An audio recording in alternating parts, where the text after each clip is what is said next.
Gamespot E3 2010, all about the live action. Joining us on the stage, hey, what's up? David Johnny? Pretty good, man. How you doing? I'm good. How are you? I'm doing fantastic. We'll get you mic'd up. How's it going? Hey, how you doing? Have a seat. So we snuck you on the stage live, if you don't mind, hopefully. Is this live? This is live right now. What up, bitches? How's it going? I love the show. Well, thanks, man. I love this show because the last 2 years, or certainly last year, we were working on the game, and I'm working at home, and this is my little companion. Super cool. I have this on, I got my Rubios right there, and I'm working on one screen and watching this. It is so, I love the internet. I love this show, so thank you for having us. Oh, man, thanks so much, man. Thanks so much for being here. Yeah, of course. Especially you guys literally jumped in a car right after you got off the stage. We did. And you came over, so how was it up on stage showing the game off for the first time? Well, it was nerve-wracking. We didn't know how they would respond, but yeah, we rehearsed it a ton of times, and the game held up. So I was fucking...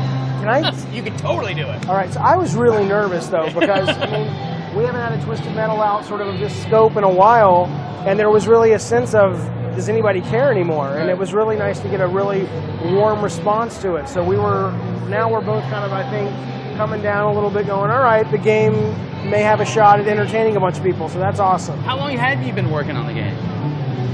it's been about pushing close to 2 years. Wow. Yeah. It's hard to keep a secret for 2 years, I know, right? I know. Well, yeah, because, you know, I felt so bad because a guy from Joystick wrote me, and it's one of the first times I can think of that an actual internet reporter called me to check his facts. Wow. Usually they just, fuck it, I'll run the headline and I'll change it later if it's not true. This guy went out of his way, he's like, hey, I don't run this story unless it's true. And that's the first time in my life I lied because he's like, are you making a Twisted Metal? I'm like, nope, we are not. And I'm like, oh my God. But yeah, it was hard to keep a secret, but I'm glad we did. That's awesome, man. Yeah. Now, all right, so you guys have brought some footage along with you, right? Yep. Yes, I think they're getting that set up for us. Okay. Before we go to that, I hate to sound like one of those people in a talk show. It's like, I don't know what. We literally have no clue what it's. what this is. Hopefully, it's good then. Yeah, I don't know what it is. I was looking at. I think they called it Nuke or something when I was looking at it earlier. Yeah, it's Sony. They called it Nuke because they were worried that various people within Sony would find out it's Twisted Metal, and there's some leaks every now and then. Yeah. So we just been calling it Nuke, and so I think that's what this is. That's what this is. Yeah. I think they've got it set up. So if you guys are ready to roll, we'll roll it, and then hopefully you guys can narrate what we're seeing here. Well, yeah. Let's take a look. Let's take a look. This is pretty interesting. So I mean, this is okay. I think I know what this is. You think that's what this is? Yeah, so I mean, this is just kind of rough gameplay footage that we put together to sort of show all the key elements. This is a sort of a montage of destructibility, and this is the end of it. Okay, so This is like a little clip, little trailer they made or something? It's a trailer that we made that's going out to the net. Yeah. Got the two of our levels, suburbs and the city level. So you got the contrast between kind of bright and sunny and kind of dark and gloomy. Yeah, and it's like, okay, so we have, okay, I got to get in pitch mode, dude. I am fried, man. I am fried. All right, let me do my job here. But I mean, yeah, I mean, basically, this is showing off a lot of deathmatch, team deathmatch. Look, we're not Team Fortress 2. The game moves too fast. That's not the kind of game we made. But we do have a little bit of kind of class-based play. So what a lot of this video is showing off is how the different cars can interact with each other on a team-based level. So you've got the helicopter that's able to do a lot of things. Like you can pick up a buddy, bring him to health if you're playing like a team last man standing mode. You can pick up a bad guy who's about to launch a missile in the nuke mode and bring him out of the battlefield so that team can't score. He's got a Gatling gun that kind of is massive heavy fire. It's great for playing defense in our sort of capture the flag mode that we're calling nuke. You've got this rat rocket, I don't know if it showed that, which is kind of like an extermination van. It's got like a little rat on top of it that you can actually fire and fly on a level. That's really good that if in nuke mode you've launched your missile, the enemies launch their missile and you want to take that guy up into the skies and shoot it down.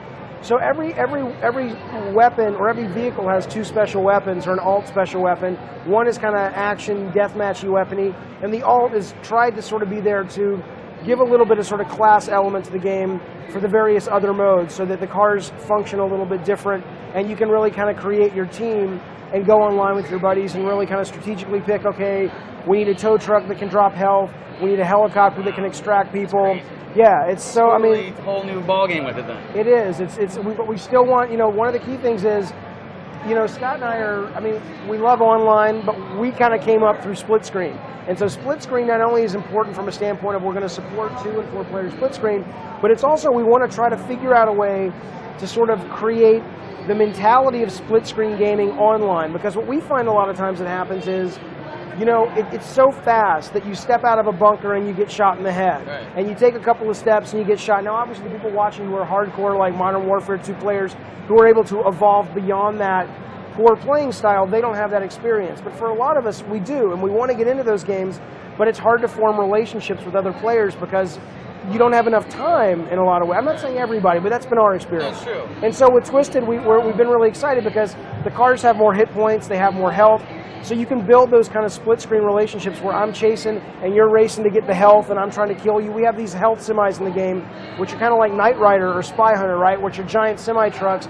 and you can drive into the back, and if you can kind of get in and shoot through, you fill up your health. That's cool. Well, you have enough hit points that we actually can get a little chase going, and we actually form an online relationship for 30 seconds, 45 seconds, versus the kind of faster relationships that happen in a lot of first-person shooters. So it is a whole new game for the Twisted franchise, for us as designers, but it's been really fun. Now, apologies if you were talking about this already. How many people together are doing this? It's 16 players max. It's a really fast game, lots of projectiles flying, a lot of destructibles. And, you know, so it's depending on the mode you're playing, it's anywhere from, well, you can play one-on-one, kind of classic Twisted Metal, but you can go up to like 8 versus 8. Wow. So it just kind of depends on the mode and then the host settings that you set, you know, things like that. So so obviously the last one you did of these was Twisted Metal Black, correct? That was the last, I mean, there was a PSP one. Yeah, we did Twisted Metal Head-On for PSP, and then we actually did a port onto PlayStation 2, and we started a sequel while we were right after Black called Harbor City. That was a working title. So we took all those levels and kind of stitched it into kind of a small version of the sequel to Black and called it the Lost levels, or Twisted Metal Lost. I remember, yeah. But this is the next big full-blown game in the series that's sort of brand new, home console, HD, online, you know. It's the next evolution of Twisted Metal. So now how long until I see like a single-player storyline? Well, there is that. Really? It's not. We actually started out going, let's do it online only. Player only. And but we decided not to for a lot of different reasons. And so no, we're working on the stories now. We're making the stories so now. Coming. Huh? So it is going to happen, yeah? Oh, it's definitely in there. We're not talking at this show about it yet, but it's cool. I mean, I'm having a great time, and we're working on the stories and the in movies and the intros, and it's fun. Yeah, that's super cool. Any last words before I let you go? It's great to be back at E3. It's great to be on your show. Anybody watching at home? I watched it home last year. It's so awesome watching it home. It's fucking hot here. So have a great virtual E3. It's super cool. David, thank you so much for coming by. Super appreciate it. Thanks so much for coming by. Super appreciate it. All right, so I think we are basically